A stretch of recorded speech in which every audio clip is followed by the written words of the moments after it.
Another day, another batch of exciting news for 2K22. Well, I ain't gonna say it's that exciting, but whatever. Anyway, we got a lot of information for 2K22 once again, coming from, of course, none other than the man himself, the man, the myth, the legend, 2K Intel, as well as some GameStop news about NBA 2K22.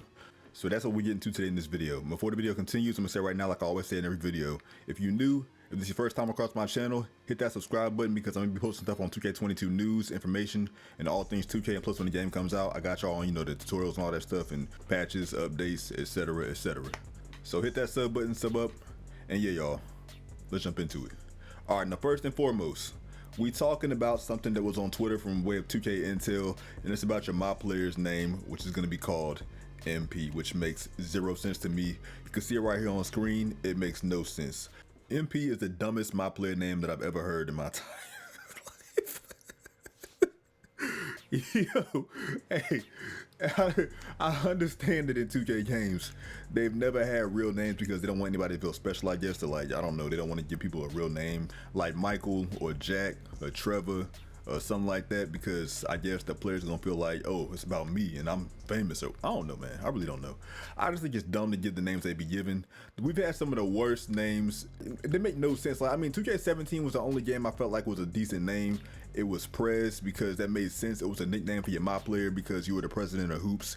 2K16 made no sense. Your name was Frequency Vibrations. That's one of the worst names I've ever heard of. 2K18, your name was DJ. That makes sense. You know what I'm saying? That's normal. 2K19, what was your name in 2K19? What was it? AI? And then 2K20, I think, was Che.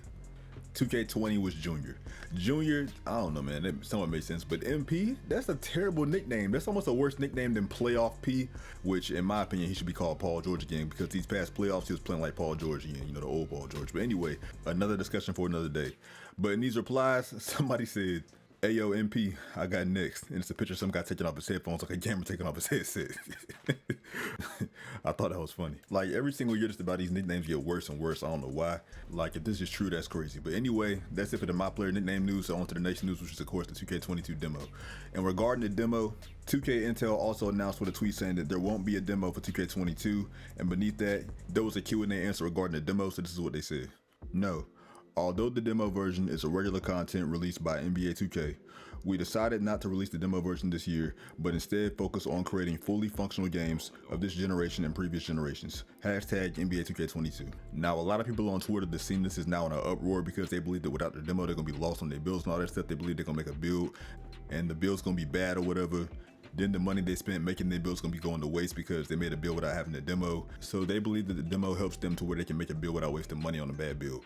But when it comes to the whole demo thing with 2K22, honestly, I could care less. I don't care. And I'm gonna explain why. Now, when it comes to 2K22, now for current gen, technically, yeah, I can see why people will be upset because most likely for 2K22 current gen is current gen, therefore there'll be pie charts again.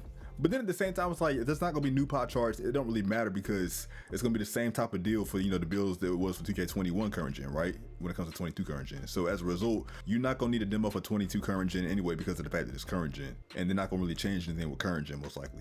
And when it comes to next gen, I believe it still don't matter because of the fact that usually when demos come out, the game is actually different than the actual demo anyway. Like, the demo is usually a rough draft of the game, and then when the game actually comes out, it's a secondary rough draft. What, y'all thought I was gonna say it's the final copy? It's not. The final copy don't come out for each 2K game until the end of the year. So because of that, what I'm saying is the game's gonna be basically different from when the game actually comes out from the demo. I mean, yeah, sure, the core gameplay gonna feel the same because it's the core gameplay, but in terms of actual animations and stuff, they're gonna feel different. Shooting's gonna be nerfed or buffed or whatever the case may be. Y'all know how it goes with 2K, man. Y'all know how they are. So that's why I don't care about the whole demo thing.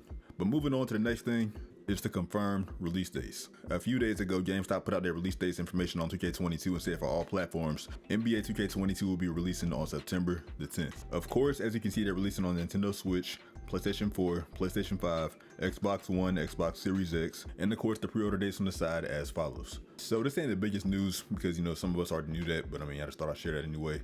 Anyway, moving on. Something else is not the biggest news is of course the loading screen. We got the Luka Doncic loading screen. Now, The only reason why I even bring up the loading screen is because I hope it's not like 2K21 next gen with the whole Zion problem. Because that Zion screen was almost as bad as the Paul George screen, if not worse. Like, I don't have to want to wait this screen for like 10 minutes, because hopefully they fix that loading screen problem for real this time. Because last time they said they fixed it and they didn't. So hopefully this don't happen again. And the last thing that I wanted to talk about was the Ronnie 2K thing with the whole city, because people are complaining about the city being the same. Now, in my honest opinion, I think the city will be the same for 2K22 next gen, and for current gen, I don't know if the neighborhood's gonna be the same or not. I couldn't see it being the same, but at the same time, you know how 2K is. 2K is lazy, so you know what I'm saying, I could see it being the same. But moving on to next gen, because this was most important at this point. For those of y'all that didn't know, Ronnie 2K was, I guess, streaming or whatever, and he said in the live stream that y'all could join him in the city, and people thought he meant like the city's gonna be the same or whatever. And on top of that, at a point during the Luka Doncic trailer, a game developer talked about the city as well, so that's why people are saying like the city's gonna be the same as 21 next gen.